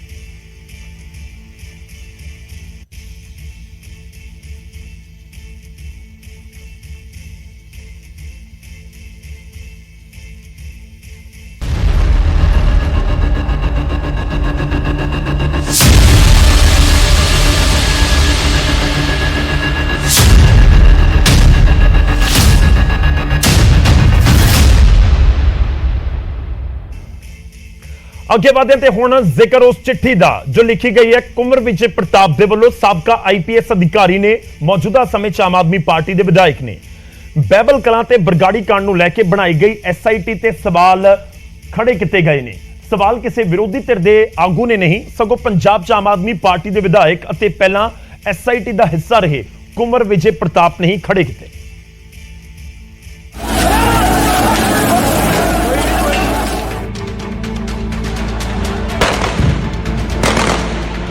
ਇਹ ਉਹੀ ਚਿੱਠੀ ਹੈ ਜਿਸ ਦੇ ਵਿੱਚ ਆਮ ਆਦਮੀ ਪਾਰਟੀ ਦੇ ਵਿਧਾਇਕ ਕੁੰਵਰ ਵਿਜੇ ਪ੍ਰਤਾਪ ਨੇ ਆਪਣੀ ਹੀ ਸਰਕਾਰ ਦੀ ਕਾਰਜਸ਼ੈਲੀ ਤੇ ਸਵਾਲ ਖੜੇ ਕੀਤੇ ਨੇ ਤੇ ਮਾਮਲੇ ਦੇ ਵਿੱਚ ਗੰਭੀਰਤਾ ਦੇ ਨਾਲ ਕਾਰਵਾਈ ਕਰਨ ਲਈ ਕਿਹਾ। ਕੁੰਵਰ ਵਿਜੇ ਪ੍ਰਤਾਪ ਨੇ ਆਪਣੀ ਚਿੱਠੀ ਵਿੱਚ ਲਿਖਿਆ, ਬਾਈਬਲ ਕਲਾਂ ਅਤੇ ਕੋਟਕਪੂਰਾ ਗੋਲੀकांड ਸੰਬੰਧੀ ਵੱਖ-ਵੱਖ ਪਟੀਸ਼ਨਾਂ ਪੰਜਾਬ, ਹਰਿਆਣਾ ਹਾਈ ਕੋਰਟ ਅਤੇ ਸੁਪਰੀਮ ਕੋਰਟ ਦੇ ਵਿੱਚ ਪੈਂਡਿੰਗ ਨੇ। ਮੈਨੂੰ ਅਖਬਾਰਾਂ ਤੋਂ ਪਤਾ ਲੱਗਾ ਹੈ ਕਿ ਇਹਨਾਂ ਕੇਸਾਂ ਦੀ ਪੈਰਵੀ ਸਹੀ ਅਤੇ ਨਿਆਂਪੂਰਨ ਢੰਗ ਦੇ ਨਾਲ ਨਹੀਂ ਕੀਤੀ ਗਈ। ਇੱਥੋਂ ਤੱਕ ਕਿ ਫਰੀਦਕੋਟ ਦੀ ਸੈਸ਼ਨ ਕੋਰਟ ਦੇ ਵਿੱਚ ਇਹਨਾਂ ਕੇਸਾਂ ਤੇ ਸਰਕਾਰੀ ਵਕੀਲਾਂ ਦਾ ਰਵੱਈਆ ਢਿੱਲ-ਮੱਠ ਵਾਲਾ ਹੈ। ਮੈਨੂੰ ਪਤਾ ਲੱਗਾ ਹੈ ਕਿ ਦੋਸ਼ੀ ਵਿਅਕਤੀ ਬਾਈਬਲ ਕਲਾਂ ਕਾਂਡ ਦੀ ਜਾਂਚ ਅਤੇ ਫਰੀਦਕੋਟ ਸੈਸ਼ਨ ਕੋਰਟ ਦੇ ਵਿੱਚ ਚੱਲ ਰਹੇ ਮੁਕੱਦਮੇ ਦੀ ਪ੍ਰਕਿਰਿਆ ਨੂੰ ਰੱਦ ਕਰਵਾਉਣ ਦੀ ਕੋਸ਼ਿਸ਼ ਕਰ ਰਹੇ ਨੇ। ਮੇਰੇ ਅਸਤੀਫੇ ਤੋਂ ਬਾਅਦ ਪੰਜਾਬ ਸਰਕਾਰ ਵੱਲੋਂ ਬਣਾਈਆਂ ਗਈਆਂ SITs ਨੇ ਇਹਨਾਂ ਕੇਸਾਂ ਨੂੰ ਤਰਕਸੰਗਤ ਸਿੱਟੇ ਤੇ ਪਹੁੰਚਾਉਣ ਦੇ ਲਈ ਕੁਝ ਨਹੀਂ ਕੀਤਾ। ਇਸ ਲਈ ਆਪ ਜੀ ਨੂੰ ਬੇਨਤੀ ਕੀਤੀ ਜਾਂਦੀ ਹੈ ਕਿ ਹਾਈ ਕੋਰਟ ਦੇ ਵਿੱਚ ਇਹਨਾਂ ਪਟੀਸ਼ਨਾਂ ਦਾ ਬਚਾਅ ਕੀਤਾ ਜਾਵੇ ਅਤੇ ਫਰੀਦਕੋਟ ਸੈਸ਼ਨ ਕੋਰਟ ਦੇ ਵਿੱਚ ਚੱਲ ਰਹੇ ਮੁਕੱਦਮੇ ਨੂੰ ਅੱਗੇ ਵਧਾਇਆ ਜਾਵੇ।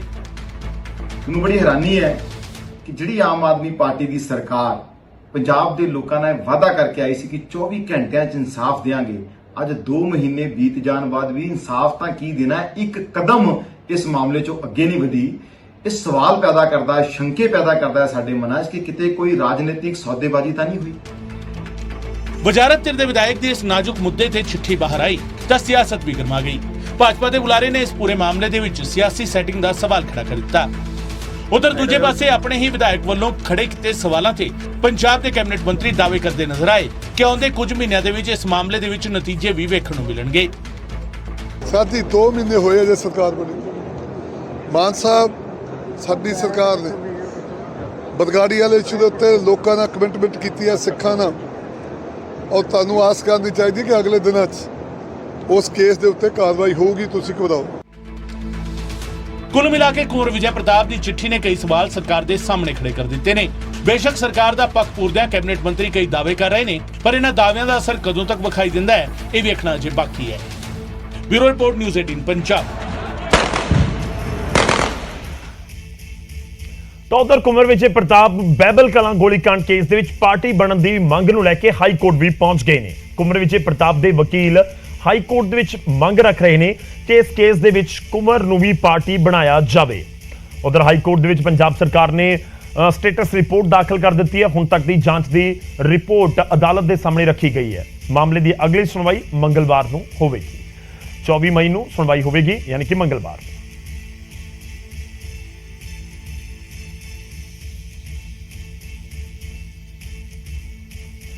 ਹੁਣ ਅੱਗੇ ਵਧਦੇ ਹਾਂ ਤੇ ਗੱਲ ਮੁਹੱਲਾ ਕਲੀਨਿਕ ਦੀ, ਉਸ ਵਾਅਦੇ ਜਾਂ ਦਾਅਵੇ ਦੀ ਜੋ ਚੋਣਾਂ ਦੇ ਦੌਰਾਨ ਆਮ ਆਦਮੀ ਪਾਰਟੀ ਨੇ ਕੀਤਾ ਸੀ। ਮਾਨ ਸਰਕਾਰ ਬਹੁਤ ਜਲਦ ਇੱਕ ਹੋਰ ਚੋਣ ਵਾਅਦਾ ਮੁਹੱਲਾ ਕਲੀਨਿਕ ਵਾਲਾ ਪੂਰਾ ਕਰਨ ਜਾ ਰਹੀ ਹੈ, ਜੋ ਦਾਅਵਾ ਸਰਕਾਰ ਕਰ ਰਹੀ ਹੈ। ਸਰਕਾਰ ਪਹਿਲੇ ਗੇੜ ਦੇ ਵਿੱਚ ਮੁਹੱਲਾ ਕਲੀਨਿਕ ਬਣਾਉਣ ਜਾ ਰਹੀ ਹੈ, ਜਿਸ ਦਾ ਆਗਾਜ਼ 15 ਅਗਸਤ ਯਾਨੀ ਆਜ਼ਾਦੀ ਦਿਹਾੜੇ ਦੇ ਮੌਕੇ ਦੇ ਉੱਤੇ ਹੋਏਗਾ। ਮੁਹੱਲਾ ਕਲੀਨਿਕਸ ਦੇ ਵਿੱਚ ਕੀ ਸਹੂਲਤਾਂ ਹੋਣਗੀਆਂ, ਇਸ ਬਾਰੇ ਵੀ ਸਿਹਤ ਮੰਤਰੀ ਨੇ ਵਿਸਥਾਰ ਦੇ ਨਾਲ ਜਾਣਕਾਰੀ ਦਿੱਤੀ।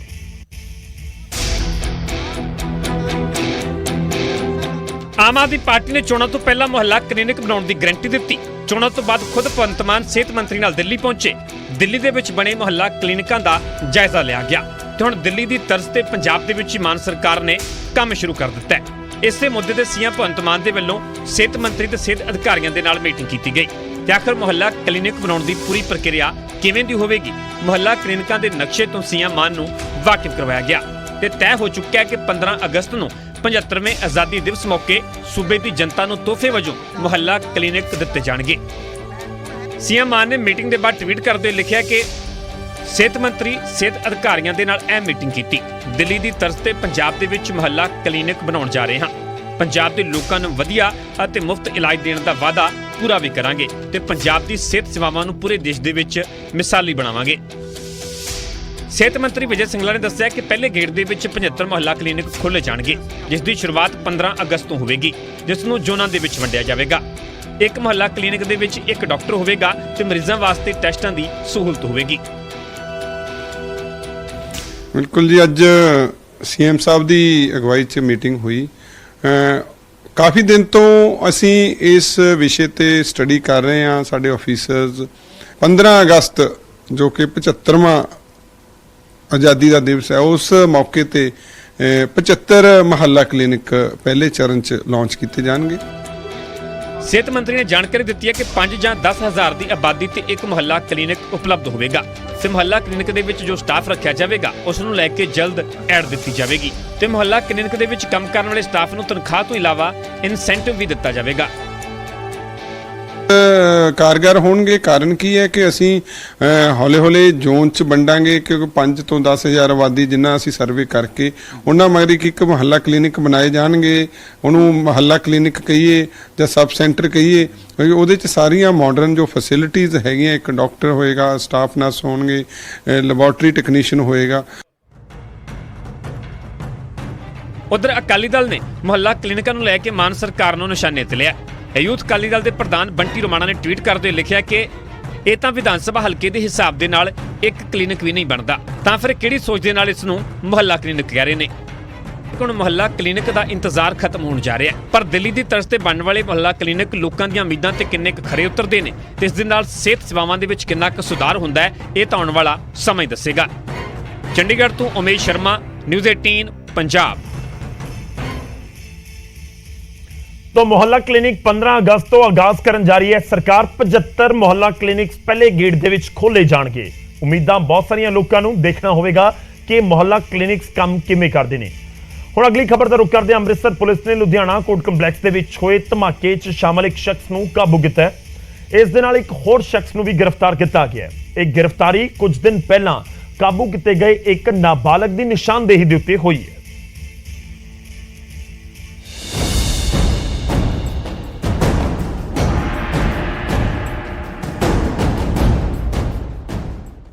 ਮੂੰਹ ਟੱਕ ਕੇ ਪੁਲਿਸ ਦੀ ਗਸ਼ਤ ਦੇ ਵਿੱਚ ਖੜੇ ਇਹ ਦੋ ਮੁਲਜ਼ਮ, ਜਿਨ੍ਹਾਂ ਦੇ ਵਿੱਚੋਂ ਇੱਕ ਮੁਲਜ਼ਮ ਦਿਲਬਾਗ ਸਿੰਘ ਹੈ ਜੋ ਲੁਧਿਆਣਾ ਕੋਰਟ ਕੰਪਲੈਕਸ ਦੇ ਵਿੱਚ ਹੋਏ ਧਮਾਕੇ ਸ਼ਾਮਲ ਸੀ। ਤਸਵੀਰਾਂ ਅੰਮ੍ਰਿਤਸਰ ਦੀਆਂ ਨੇ ਜਿੱਥੇ ਪੁਲਿਸ ਨੇ ਦੋ ਵਿਅਕਤੀਆਂ ਨੂੰ ਕਾਬੂ ਕੀਤਾ ਹੈ, ਜਿਨ੍ਹਾਂ ਤੋਂ ਪੁਲਿਸ ਨੇ ਸਖਤੀ ਨਾਲ ਪੁੱਛਗਿੱਛ ਕੀਤੀ, ਜਿਸ ਤੋਂ ਬਾਅਦ ਇੱਕ ਮੁਲਜ਼ਮ ਦਿਲਬਾਗ ਸਿੰਘ ਨੇ ਮੰਨਿਆ ਕਿ ਲੁਧਿਆਣਾ ਕੋਰਟ ਕੰਪਲੈਕਸ ਦੇ ਵਿੱਚ ਹੋਏ ਧਮਾਕੇ 'ਚ ਸ਼ਾਮਲ ਸੀ ਤੇ ਉਹ ਇੱਕ ਸ਼ਖਸ ਸੁਰਮੁਖ ਸਿੰਘ ਨੂੰ ਜਾਣਦਾ ਸੀ, ਜਿਸ ਨੇ ਉਸ ਕੋਲੋਂ ਲੁਧਿਆਣਾ ਕੋਰਟ ਕੰਪਲੈਕਸ ਧਮਾਕੇ ਦੇ ਵਿੱਚ ਵਰਤੀ IED ਲਈ ਸੀ। ਦੋਵਾਂ ਮੁਲਜ਼ਮਾਂ ਦੇ ਕੋਲੋਂ ਅੱਧਾ ਕਿਲੋ ਹੈਰੋਇਨ ਵੀ ਬਰਾਮਦ ਕੀਤੀ ਗਈ ਹੈ। ਕੀਤੀ ਗਈ ਦਿਲਬਾਗ ਤੋਂ ਇਹਨੇ ਇਹ ਡਿਸਕਲੋਜ਼ ਕੀਤਾ ਹੈਗਾ ਕਿ ਇਹਨੂੰ ਇੱਕ ਬੰਦਾ ਜਾਣਦਾ ਹੈਗਾ ਸੁਰਮੁਖ ਜਾਣਦਾ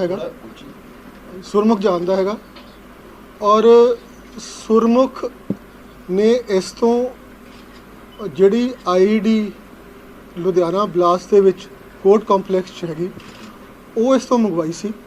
ਇਹ ਮੰਗਵਾਈ ਗਈ ਬੱਲੜਵਾਰ ਪਿੰਡ ਹੈਗਾ, ਥਾਣਾ ਹੈਗਾ, ਇਹ ਵੀ ਪਿੰਡੀ ਸੱਦਾ ਪਿੰਡ ਥਾਣਾ ਪੈਂਦਾ ਹੈਗਾ। ਉੱਥੋਂ ਮੰਗਵਾ ਕੇ ਇਹਨੇ ID ਲਿਆ ਕੇ ਤੇ ਸੁਰਮੁਖ ਨੂੰ ਦੇਤੀ। ਅਗਲੇ ਦਿਨ ਸੁਰਮੁਖ ਨੇ ਇਹਨੂੰ ਦੁਬਾਰਾ ID ਦਿੱਤੀ ਤੇ ਇਹ ਜਾ ਕੇ ਲੁਧਿਆਣੇ ਜਿਹੜਾ ਕਾਂਸਟੇਬਲ ਹੈਗਾ ਗਗਨ ਉਹਨੂੰ ਡਿਲੀਵਰੀ ਕਰਕੇ ਆਇਆ। ਦਰਅਸਲ ਪੁਲਿਸ ਨੇ ਕੁਝ ਦਿਨ ਪਹਿਲਾਂ ਇੱਕ ਨਾਬਾਲਗ ਨੂੰ ਗ੍ਰਿਫਤਾਰ ਕੀਤਾ ਸੀ, ਜਿਸ ਦੀ ਨਿਸ਼ਾਨਦੇਹੀ ਤੇ ਦੋ ਹੋਰ ਮੁਲਜ਼ਮਾਂ ਨੂੰ ਕਾਬੂ ਕੀਤਾ ਗਿਆ। ਨਾਬਾਲਗ ਤੇ ਇਲਜ਼ਾਮ ਹੈ ਕਿ ਉਸ ਦੀਆਂ ਤਾਰਾਂ ਪਾਕਿਸਤਾਨ ਦੇ ਨਾਲ ਜੁੜੀਆਂ ਹੋਈਆਂ ਸਨ, ਜਿੱਥੇ ਉਹ ਨਸ਼ਾ ਤਸਕਰਾਂ ਦੇ ਸੰਪਰਕ ਵਿੱਚ ਸੀ, ਜੋ ਉੱਥੋਂ ਡਰੋਨ ਦੇ ਰਾਹੀਂ ਨਸ਼ਾ ਤੇ ID ਵੀ ਮੰਗਵਾ ਚੁੱਕਾ ਹੈ। ਉਹਨੇ ਆਪਣੇ 3 ਸਾਥੀਆਂ ਦੇ ਨਾਂ ਹੋਰ ਦੱਸੇ, ਸਵਿੰਦਰ, ਦਿਲਬਾਗ ਤੇ ਹਰਪ੍ਰੀਤ। ਸੋ ਇਹਨਾਂ ਚੋਂ ਜਿਹੜਾ ਸਰਬਜੀਤ ਹੈਗਾ ਉਹ ਜੁਵਨਾਈਲ ਹੈਗਾ ਔਰ ਤਕਰੀਬਨ ਇਹਦੀ ਉਮਰ 14-15 ਸਾਲ ਹੈਗੀ। ਇਹ ਪਾਰ ਗੱਲ ਕਰਦਾ ਹੈਗਾ ਔਰ ਮੋਬਾਈਲ ਵਗੈਰਾ ਜਿਹੜੇ ਇਹਦੇ ਨਾਲ ਦੇ ਕੰਪਲੀਸਿਸ ਹੈਗੇ ਉਹਨਾਂ ਨੂੰ ਇੰਟਰਨੈਟ ਸੈੱਟ ਕਰਨਾ, ਮੋਬਾਈਲ ਸੈੱਟ ਕਰਨਾ, ਉਹਦਾ ਕੰਮ ਕਰਦਾ ਹੈਗਾ। ਸੋ ਇਨਫੋਰਮੇਸ਼ਨ ਜਿਹੜੀ ਬੇਸਿਕ ਸੀਗੀ 3 ਬੰਦਿਆਂ ਤੋਂ ਇਹਨਾਂ ਤੋਂ ਰਿਕਵਰੀ ਹੋਈ 1 ਕਿਲੋ ਹੈਰੋਇਨ ਦੀ, ਜਿਨ੍ਹਾਂ ਵਿੱਚ 2 ਬੰਦੇ ਹੈਗੇ ਸਵਿੰਦਰ ਤੇ ਦਿਲਬਾਗ। ਪੁਲਿਸ ਨੇ 2 ਮੁਲਜ਼ਮਾਂ ਨੂੰ ਕਾਬੂ ਕਰ ਲਿਆ ਤੇ ਪਹਿਲਾਂ ਤੋਂ ਗ੍ਰਿਫਤਾਰ ਮੁਲਜ਼ਮਾਂ ਤੋਂ ਸਖਤੀ ਦੇ ਨਾਲ ਪੁੱਛਗਿੱਛ ਕੀਤੀ ਜਾ ਰਹੀ ਹੈ, ਜਿਸ ਦੇ ਵਿੱਚ ਹੋਰ ਨਵੇਂ ਖੁਲਾਸੇ ਹੋਣ ਦੀ ਆਸ ਹੈ। ਅੰਮ੍ਰਿਤਸਰ ਤੋਂ ਰਾਜੀਵ ਸ਼ਰਮਾ, ਨਿਊਜ਼ 18 ਪੰਜਾਬ। ਤਾਂ ਪੁਲਿਸ ਇਸ ਪੂਰੇ ਮਾਮਲੇ ਦੇ ਵਿੱਚ ਇਨਵੈਸਟੀਗੇਟ ਕਰ ਰਹੀ ਹੈ ਔਰ ਖਾਸ ਤੌਰ ਤੇ ਉਸ ਨਾਬਾਲਗ ਦੀ ਕਿੰਨੀ ਕੁ ਭੂਮਿਕਾ ਹੈ ਤੇ ਕੀ ਭੂਮਿਕਾ ਹੈ, ਕਿ ਸਿਰਫ ਇੱਕ ਮੋਹਰਾ ਹੈ ਜਾਂ ਫਿਰ ਕੋਈ ਵੱਡਾ ਸਾਜ਼ਿਸ਼ ਰਚਣ ਵਾਲਾ ਹੈ, ਇਸ ਦੇ ਉੱਤੇ ਜਾਂਚ ਹੋ ਰਹੀ ਹੈ। ਹੁਣ ਅੱਗੇ ਵਧਾਂਗੇ ਤੇ ਗੱਲ ਨਸ਼ੇ ਦੇ ਮੁੱਦੇ ਦੀ, ਔਰ ਨਸ਼ਾ ਕੀ ਕੁਝ ਕਰਵਾ ਰਿਹਾ ਹੈ ਪੰਜਾਬ ਦੇ ਵਿੱਚ ਨਸ਼ੇੜੀਆਂ ਤੋਂ। ਇਹ ਬਹੁਤ ਹੈਰਾਨ ਕਰਨ ਵਾਲੀ ਖਬਰ ਹੈ ਰਾਮਪੁਰਾ ਫੂਲ ਤੋਂ। ਰਾਮਪੁਰਾ ਫੂਲ ਦੇ ਵਿੱਚ ਨਸ਼ੇੜੀਆਂ ਦਾ ਕਾਰਾ ਵੇਖਣ ਨੂੰ ਮਿਲਿਆ। ਨਸ਼ੇ ਦੀ ਪੂਰਤੀ ਦੇ ਲਈ ਗ੍ਰਿਡ ਦੇ ਨਾਲ ਪੰਗਾ ਲੈ ਬੈਠੇ 66 kV ਗ੍ਰਿਡ ਦੇ ਪੋਲ ਵੇਚਣ ਦੀ ਕੋਸ਼ਿਸ਼ ਉੱਥੋਂ ਦੇ ਨਸ਼ੇੜੀਆਂ ਦੇ ਵੱਲੋਂ ਕੀਤੀ ਗਈ। ਤੇ ਵੀ ਤੁਹਾਨੂੰ ਦੱਸ ਦਈਏ ਕਿ ਪੋਲ ਵੇਚਣ ਦੇ ਲਈ ਜਿਹੜਾ ਟਾਵਰ ਸੀ ਇਸ ਨੂੰ ਡਿਸਮੈਂਟਲ ਕਰਨਾ ਸ਼ੁਰੂ ਕਰ ਦਿੱਤਾ, ਪਰ ਜਦੋਂ ਜੜਾਂ ਹੀ ਹਿਲਾ ਦਿੱਤੀਆਂ ਤਾਂ ਫਿਰ ਟਾਵਰ ਹੀ ਮੌਕੇ ਤੇ ਡਿੱਗ ਗਿਆ ਤੇ ਟਾਵਰ ਡਿੱਗਣ ਤੋਂ ਬਾਅਦ ਮੌਕੇ ਤੋਂ ਜਿਹੜੇ ਨਸ਼ੇੜੀ ਸੀ ਉਹ ਭੱਜ ਗਏ। ਗਿੱਲ ਕਲਾਂ ਤੋਂ ਰਾਮਪੁਰਾ ਫੁੱਲ ਨੂੰ ਜਾਂਦੀ ਸਪਲਾਈ 2 ਘੰਟੇ ਤੱਕ ਫਿਰ ਬੰਦ ਰਹੀ। ਕਈ ਪਿੰਡਾਂ ਦੀ ਬਿਜਲੀ ਗੁੱਲ ਹੋ ਗਈ। ਬਿਜਲੀ ਵਿਭਾਗ ਨੇ ਪੁਲਿਸ ਨੂੰ ਵੀ ਸ਼ਿਕਾਇਤ ਦਿੱਤੀ ਹੈ। ਤੁਹਾਨੂੰ ਦੱਸ ਦਈਏ ਕਿ ਬਿਜਲੀ ਵਿਭਾਗ ਇਹ ਵੀ ਕਹਿ ਰਿਹਾ ਹੈ ਕਿ ਇਸ ਕੰਮ ਦੇ ਨਾਲ ਜੋ ਨਸ਼ੇੜੀਆਂ ਨੇ ਕੀਤਾ ਉਸ ਨਾਲ 25 ਲੱਖ ਰੁਪਏ ਤੋਂ ਜ਼ਿਆਦਾ ਦਾ ਨੁਕਸਾਨ ਹੋਣ ਦਾ ਖਦਸ਼ਾ। ਇਹ ਕੱਲ ਦੀ ਘਟਨਾ ਹੈ 2:30 ਵਜੇ ਦੀ ਲਗਭਗ।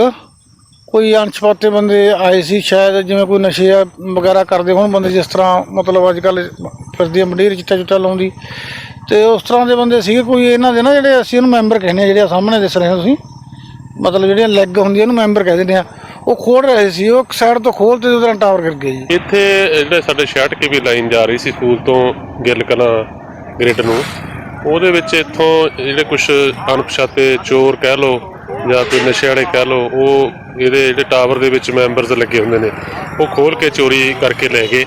ਤੇ ਕੱਲ ਵੀ ਜੋ ਸਾਨੂੰ ਆਸੇ-ਪਾਸੇ ਤੋਂ ਪਤਾ ਲੱਗਿਆ 2:10 ਦੇ ਟਾਵਰ ਕੱਲ ਡਿੱਗ ਪਿਆ।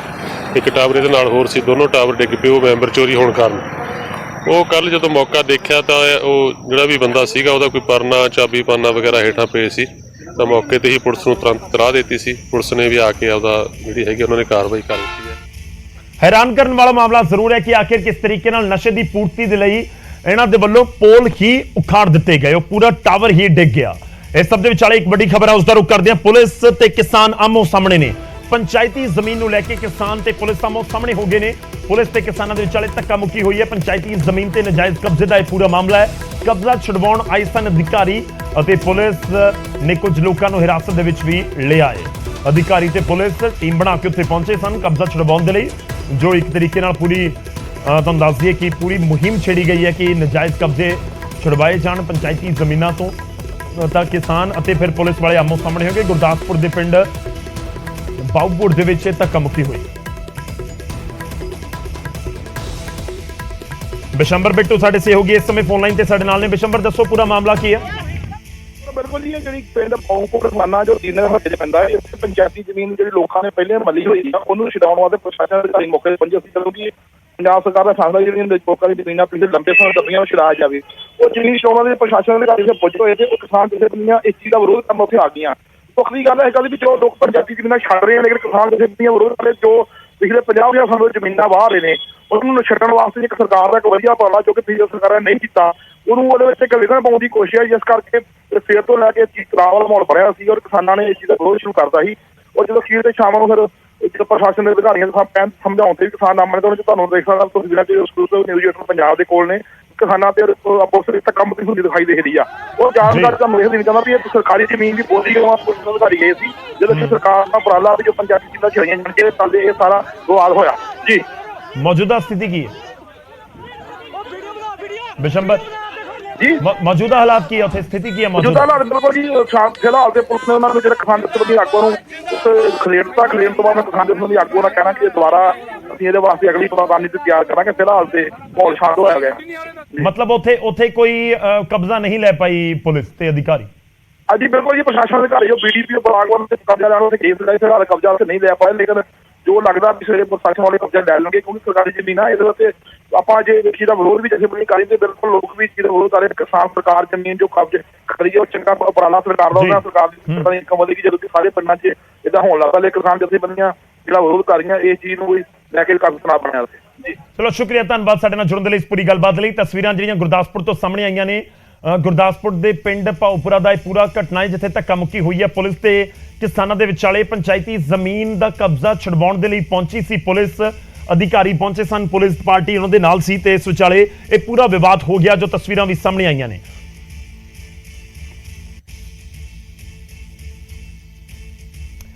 ਇੱਥੇ ਛੋਟੇ ਜਿਹੇ ਬ੍ਰੇਕ ਲਈ ਰੁਕਦੇ ਹਾਂ। ਬ੍ਰੇਕ ਦੇ ਉਸ ਪਾਰ ਵੀ ਖਬਰਾਂ ਦਾ ਸਿਲਸਿਲਾ ਨਿਊਜ਼ 18 ਪੰਜਾਬ ਦੇ ਉੱਤੇ ਜਾਰੀ ਰਹੇਗਾ।